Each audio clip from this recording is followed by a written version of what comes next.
Coming up, cashing in on federal dollars to learn more about flooding in Norfolk. A happy first birthday for the Tide and launching 2 new projects in Norfolk, a community center and a new YMCA. These stories and much more from your backyard starting right now.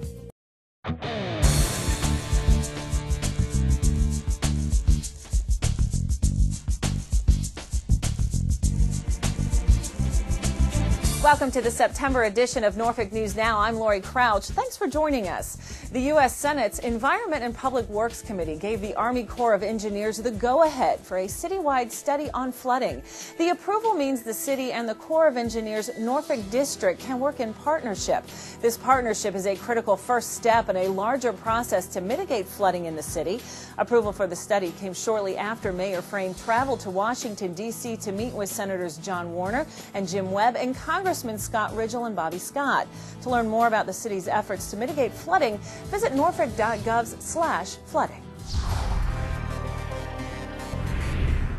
The Tide turns 1. Mayor Frame joined transportation officials and other local and state leaders in mid-August to celebrate the first anniversary of Norfolk's light rail system. Mayor Frame told the crowd the Tide is an innovative and realistic solution to the transportation crisis facing the region. When the Tide opened 1 year ago, more than 75,000 riders came out to experience light rail for the first time.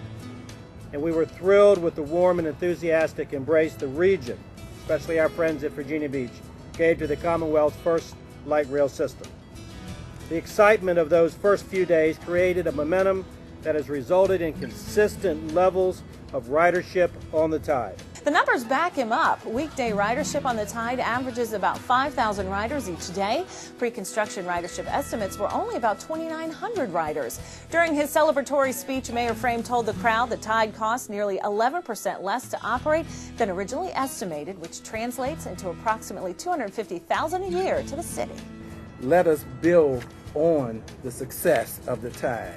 We are seeing more first-time transit riders than ever before. And for those who say, I'm not interested in riding the Tide, I say to you, you also benefit from the Tide because there will be thousands more vehicles on the road. So we also need to celebrate the fact that we as a region need to take on this issue of transportation problems for our region. One of City Manager Marcus Jones' 5 major initiatives is Neighbors Building Neighborhoods, a community ownership philosophy aimed at creating neighborhoods of choice. Through several groundbreaking initiatives that include a grant program, training and resources, NBN is, at its core, a partnership between the city and its greatest resource, its residents. With residents leading the way, the Triple N's John Linka explains. This is an example of Norfolk residents taking back their neighborhood. It's called National Night Out, a once-a-year citywide celebration where residents, police, and city leaders come together to march against crime and violence. This year's National Night Out was in the Fairmont Park neighborhood, selected to host the event after successful crime-fighting efforts. Houses don't fight crime, buildings don't fight crime, and churches don't fight crime. Brick and mortar do not fight crime, but people, citizens, residents, that's who fights crime through vigilance and setting standards and saying no drugs, no gangs, no crime, not here, not now, not ever in our neighborhood. It's also a time when they celebrate each other and all that's good about their neighborhood and about Norfolk. We're bringing families back to Fairmont Park, and it's not because of me, it's because of us as a team working together. I think this community, because this particular community here is truly a barometer in terms of what we can do when we work together. Working together for neighborhood empowerment in the Mermaid City. Neighborhood empowerment that has morphed into a city philosophy called Neighbors Building Neighborhoods. It was created by City Manager Marcus Jones and is one of his 5 major initiatives for Norfolk. The idea is simple enough: to have government and residents join together to improve Norfolk's neighborhoods. where residents become proactive in their neighborhoods, continuing to make them great places to live as neighborhoods of choice. Places where people live because they want to, not because there is no other option. There are currently 6 major neighborhoods in Norfolk taking part in this philosophy: Compostela Heights, Denby Park and Oakdale Farms, East Ocean View, Lambert's Point, Norview, and Park Place. Although these 6 neighborhoods are featured on the Neighbors Building Neighborhoods website at norfolk.gov/NBN, other neighborhoods are joining in as well and have been for some time now. One example is the Ingleside neighborhood, which recently held its 8th annual Inglefest, a block party celebrating its residents. Inglefest is a partnership between the community, the Civic League, the Ingleside Civic League, and the Ingleside Baptist Church. And we come together community-wise and have different vendors to come out, fellowshipping with the various neighbors. It's really a community party. Another is the East Ocean View block party that took place several weeks ago. Now that the summer is winding down, all this Civic League activity will gear up even more. With the city and its residents in an active partnership, the hope is that events like these will continue to grow along with Norfolk, which is the goal of everyone in the Mermaid City. To learn more about the Neighbors Building Neighborhoods philosophy and how you can join in, just log on to www.norfolk.gov/NBN. For Norfolk News Now, I'm John Linka.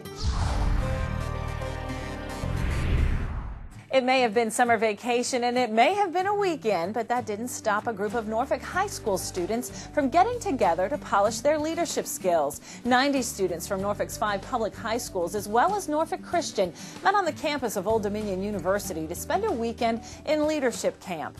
The camp featured workshops, speeches, and contests.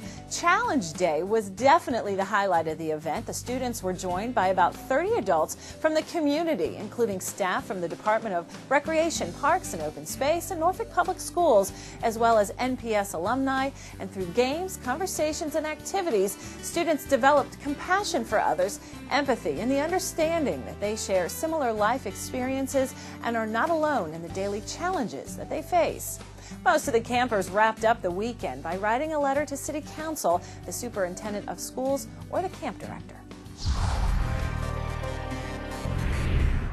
While schools across Hampton Roads are getting started this month, in August there was one very special graduation. Our man John Linka captured this special moment. There aren't many things that are better than a kid's smile, but in this case, the smiles may not be as great as the reason for them. You see, this is graduation day for many of the 194 children enrolled in the Infant and Toddler Connection of Norfolk's Community Services Board. It's a program for children birth up until their 3rd birthday that have developmental delays or medical diagnosis that's known to lead to delays. And we are able to go out and support the families in their natural environments at home or at daycare, and we provide coaches, which might be an occupational therapist, a physical therapist, an educator, or speech therapist, and we help the family with intervention techniques that they can do every day with their child to help their child reach their fullest potential. What do parents think of the program? A blessing. Christina Smith is here to see her 3-year-old daughter Isabella graduate after 2 years in the program. With her cerebral palsy and her seizure disorders, there's certain exercises to do to stimulate the cerebral palsy with her muscles, but to also downgrade her seizures. So it's been a very helpful program, and I've really enjoyed everything that I've learned. Isabella Ward. Bella has her own way of communicating with us because she doesn't speak. It's very rewarding that I can communicate with my daughter on her level because of what they've taught me. Each child is different, and so is their time enrolled. Some are in only for a few months, others until they turn 3 years old. Regardless, every child that receives their handmade graduation cap and diploma is a stronger child than they were when they began the program. She's a lot more active. She uses her arms and her legs more than we ever could have hoped. She's got a lot of mobility issues, so they've taught me a lot of things to do to work with that. And she's just been a really great opportunity. It is a celebration of miracles. I have children that are walking across the stage today, and I'm saying walking, that if you looked at their medical reports, there's no good reason why they should be able to do that. Half the program's graduates will no longer need any specialized services. It's obvious that the program has changed these kids, but it's also changed moms like Christina. It's been an amazing journey, and because of them, I'm actually going back to school to work with handicapped children myself, so it's been very rewarding. For more information on the Infant and Toddler Connection program, just log on to www.infantva.org. For Norfolk News Now, I'm John Linka. Construction on the Salvation Army Ray and Joan Kroc Community Center in Broad Creek kicked off with a community celebration. Last month, officials with the Salvation Army and the city joined Broad Creek residents to mark the start of construction on the center.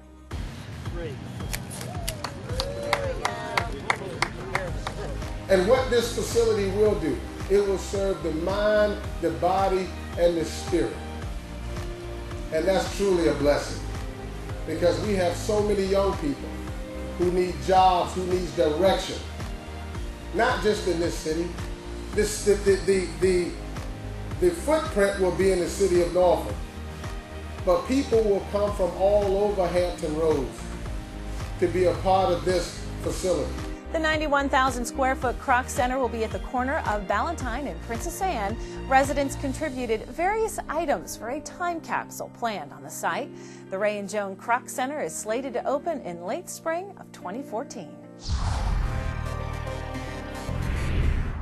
The YMCA of Southampton Roads is starting work on its newest Norfolk facility. Incoming President and CEO Billy George invited the mayor and city council for the groundbreaking of the new Y on Granby Family Center in Park Place. 1, 2, 3.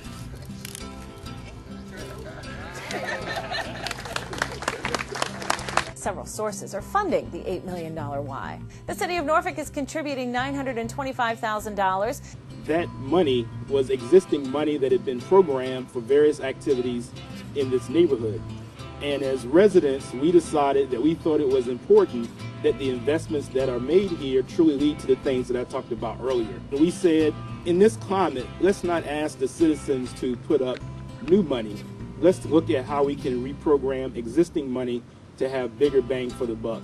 The Hampton Roads Community Foundation gave a $500,000 grant, and $4 million is coming from the Landmark Foundation. The great thing about this Y is that after this Y is built, then we as parents are going to have some new answers to give to that question. What are the kids going to do after school? What are they going to do this weekend? It'd be things like, well, I'm going to go take them and we're going to go work out at the YMCA on Granby Street. Or they're going to be involved in an art class or some sort of recreation, sports activity or music. Or what are they going to do this summer? Well, they're going to go take swimming lessons or just swim and have fun at that beautiful pool. When this opens up, it's going to provide some new opportunities, not only for the people in this neighborhood, but also for people throughout Norfolk to come and say, these are some great activities for our kids and for the parents and other adults to get involved in. So that's why our company is so excited to be supporting this project. The YMCA of Southampton Roads is picking up the rest of the tab. The Y on Granby Family Center is slated to open in May of next year. Two distinctive features about this Y need to be noted. First is that the Y promises to the community that no child will be denied access to the facility based on their ability to pay. That's important to all of us. And second is that this Y will include a $5 million early childhood education center that will adjoin the building, and that's the bell ring.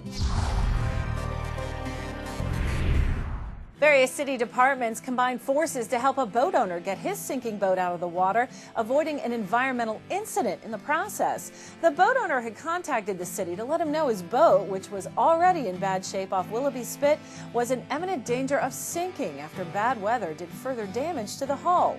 The city staff stepped in and worked together to remove oil and fuel from the boat. The Division of Towing and Recovery arranged to have the vessel towed out of the water, and the Divisions of Waste Management and Environmental environmental stormwater helped demolish the boat and get rid of the debris.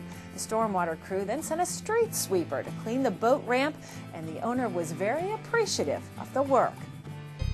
When we come back, a peek at one Norfolkian who made history in London this summer.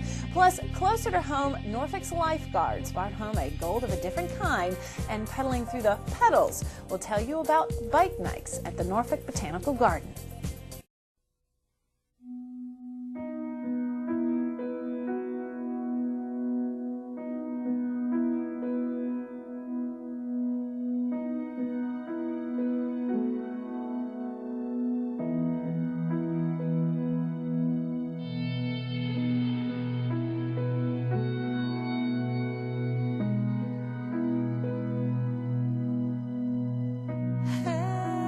Every year, mothers lose their babies to gun crimes.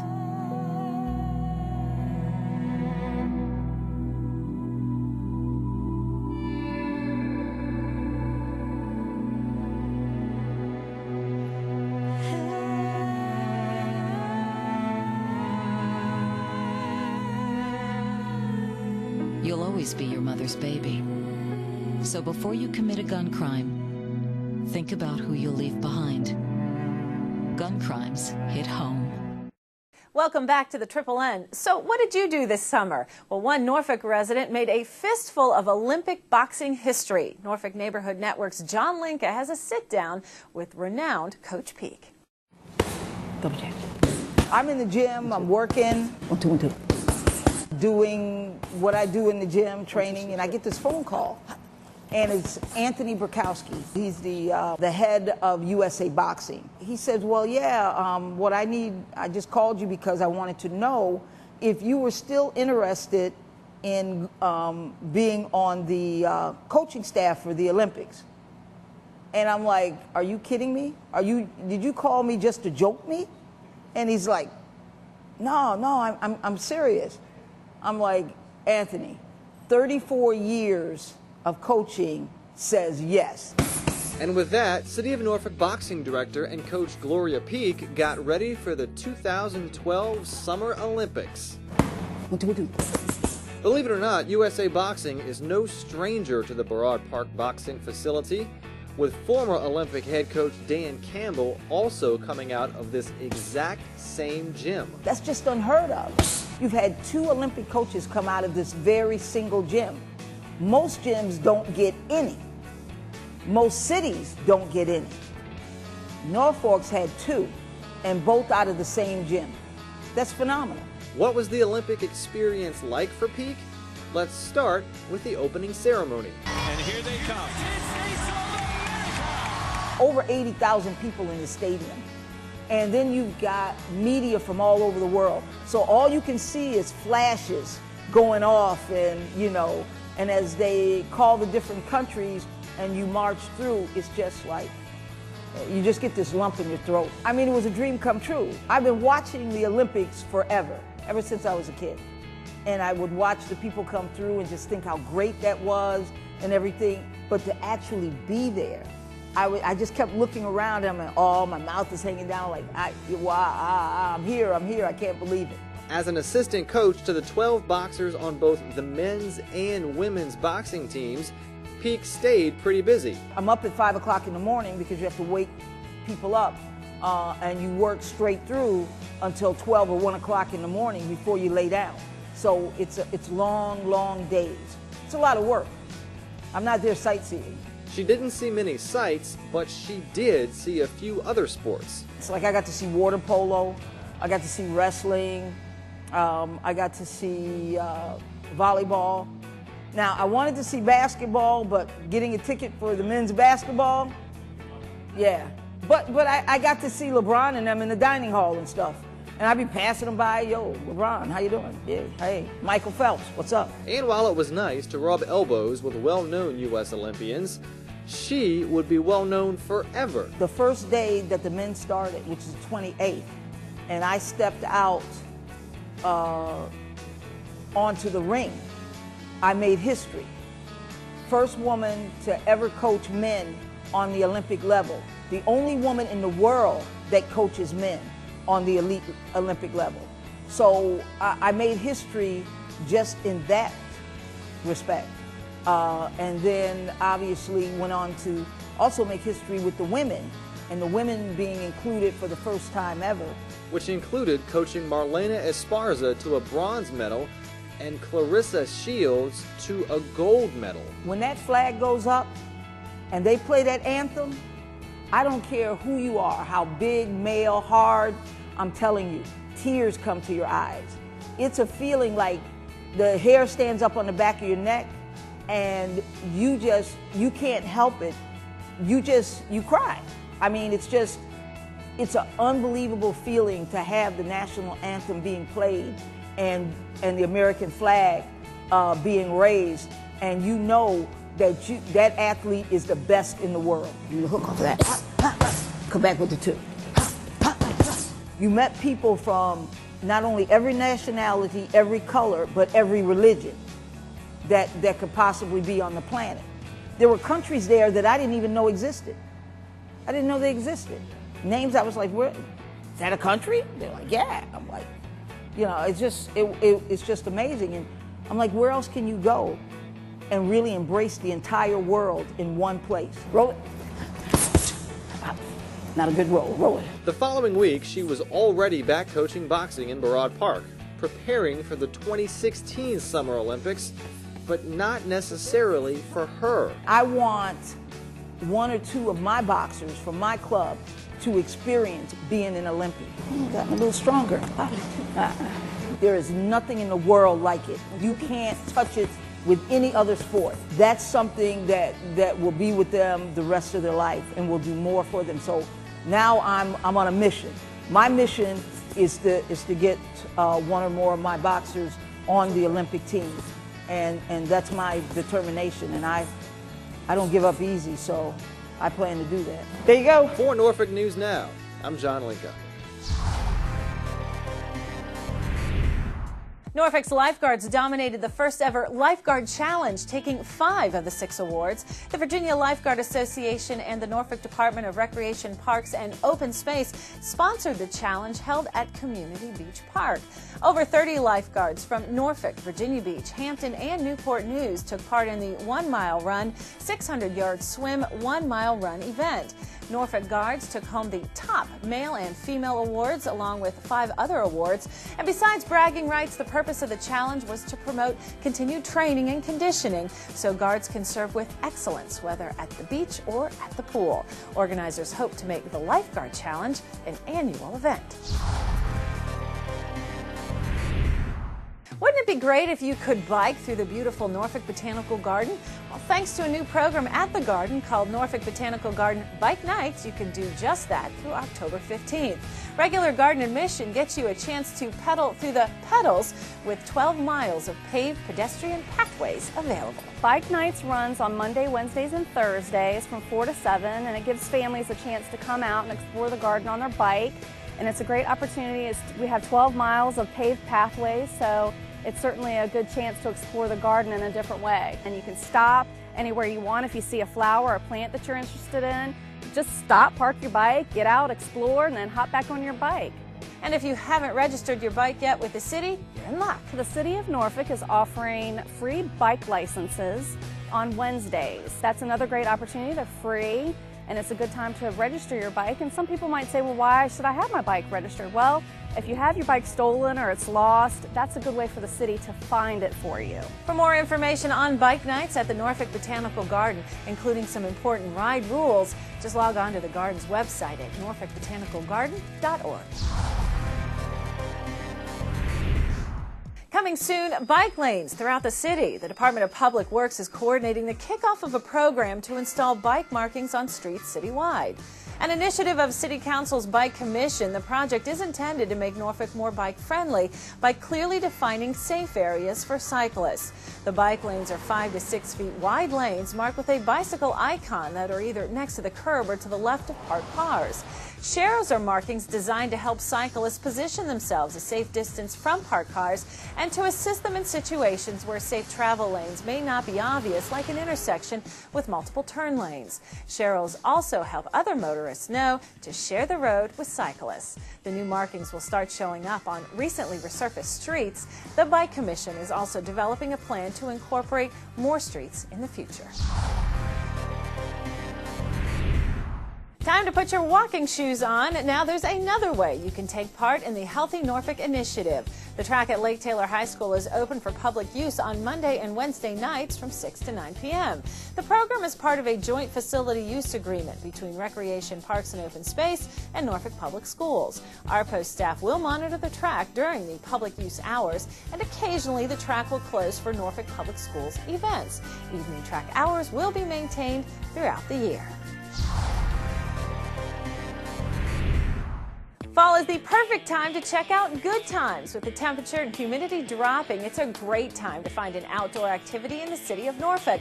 Of course, there's always plenty to do in any of Norfolk's many recreation and community centers, and Good Times is your key. The Good Times Guide can help you find hundreds of free or inexpensive classes, activities, and enrichment opportunities from art to exercise. Check out the latest edition of Good Times online at norfolk.gov and click on the Good Times magazine icon on the bottom, or give Parks and Rec a call at 441-2400. That wraps up the September edition of Norfolk News Now on the Triple N. Thanks for watching Norfolk's Neighborhood Network for all things Norfolk. I'm Lori Crouch. Take care of yourself and your city and celebrate life daily.